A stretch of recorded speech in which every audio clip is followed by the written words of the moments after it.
Hey everybody, thanks for tuning in today.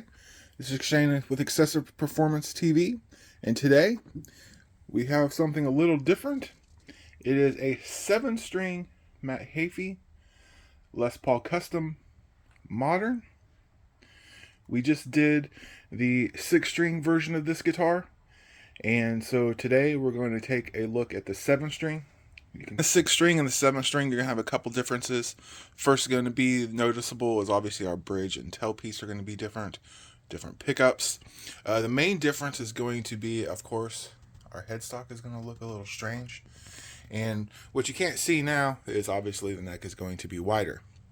Taking a look at the back, we are going to see that, again, we have active EMG pickups in this guitar. I believe they're the 81, 85, just like the other guitar, but they are the 7-string variety. And then we have our modern heel cut. And then, of course, our headstock. Again, you can see we have our 7 tuning pegs, your typical Epiphone branding, stickers, and inspection stickers. When I say we have a modern heel cut, this is what I'm talking about. We do not have the typical block-shaped neck inlay where the body meets the neck. It's going to be sculpted so you can get better fret access. See a typical Les Paul Custom with its normal neck pocket as opposed to the modern. And one of the things we're going to lose when we do this is we're going to lose the ability to have back binding on our Les Paul Custom because of that, the nature of that carve. All right, let's take a look at what makes up the Matt Heafy Epiphone Les Paul Custom Modern 7-string. All right, so we have a weight of 8 pounds, 10.3 ounces. And we got a body thickness of 1.93 inches. Okay, so the tailpiece, again, we got a 7-string piece, but there is no branding on it. As for the bridge, this is going to be your part number BH997, but again, no branding. It doesn't have the wire of a typical Epiphone, but that's what you're looking at. Again, 7 saddles. All right, and for our pickups, we're going to have the EMG 81-7. Okay, that is going to also have the quick disconnect of typical of our EMG pickups. This is going to be the bridge pickup routing. And as you can see, this is very, very, very different than a typical Les Paul routing. And as we move to the neck, again, you can see the EMG. This is going to be a 707, not an 81 or an 85 like I expected.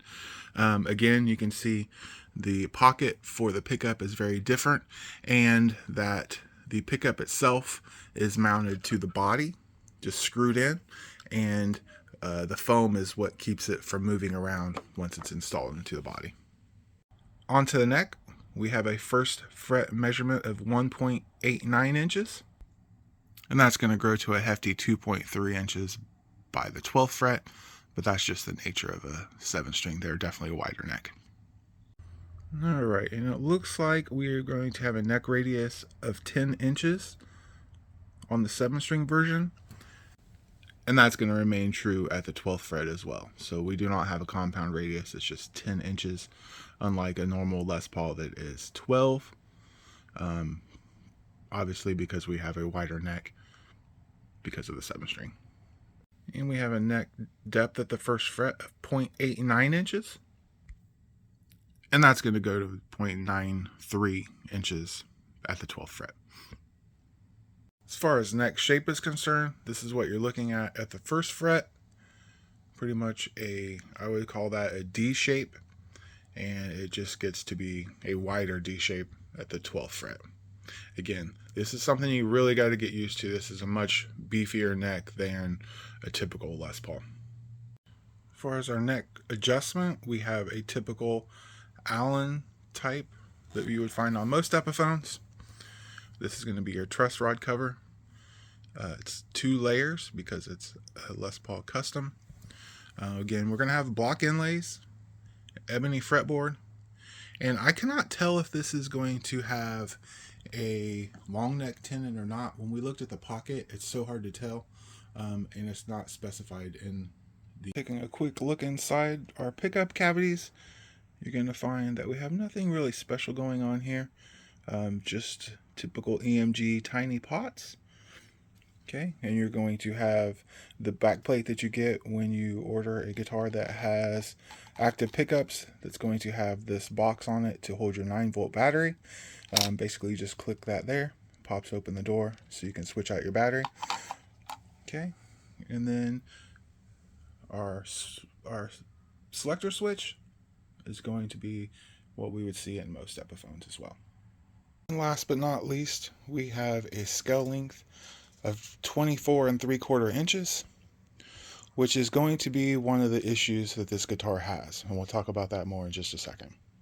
Okay, so we ran into some issues with this guitar. When it arrived, it is going to arrive with a broken neck, as you can see here.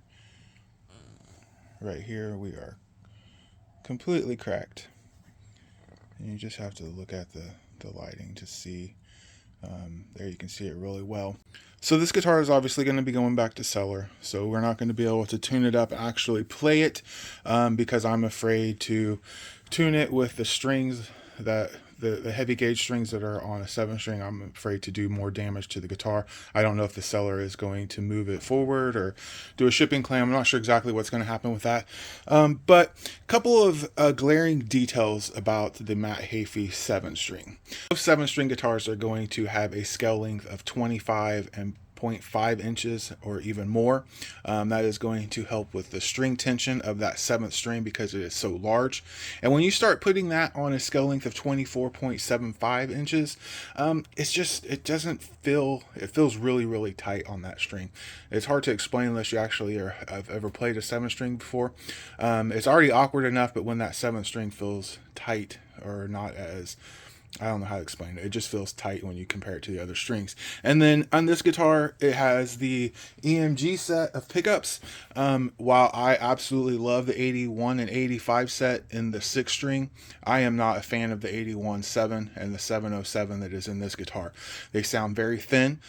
For a 7-string guitar, that seems very awkward.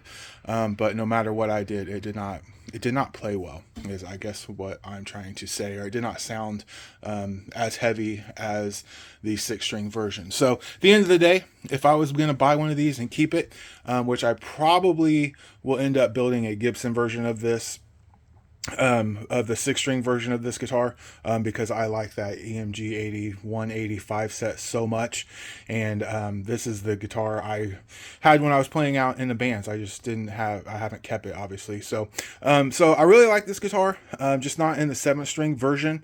Again, we're not going to do a demo of it because it is broken, so we're going to send it back. So what I am going to do is I am going to start doing a review of the cases that these guitars come in, as well as the guitar, because I get lots of different cases. So let's take a look at the one that this one came in. All right, so the first case we're going to take a look at is going to be this glary Les Paul case. This is what the Matt Heafy 7-string came in. It is a typical scale length, so it will fit all Les Pauls. All right, so in typical Les Paul case style, you're going to have buckles on the front. Here's going to be your handle. It's a leather handle. Seems to be pretty sturdy. Very reminiscent of some Gibsons of the past. You're going to have a total of 4 buckles. You're going to have the arch top. Okay. On the inside, it's going to be black lined padding. You're going to have double neck support and cushion backrest. Then you're going to have your pocket to store strings and things like that. Thing to note is on the bottom of the case, there are no rests for you if you store it in the upright position. But we do have footrests for the bottom for when you're laying it on the ground. Here it is with a typical 6-string Epiphone Les Paul Custom. And here's your fitment with a Gibson Les Paul.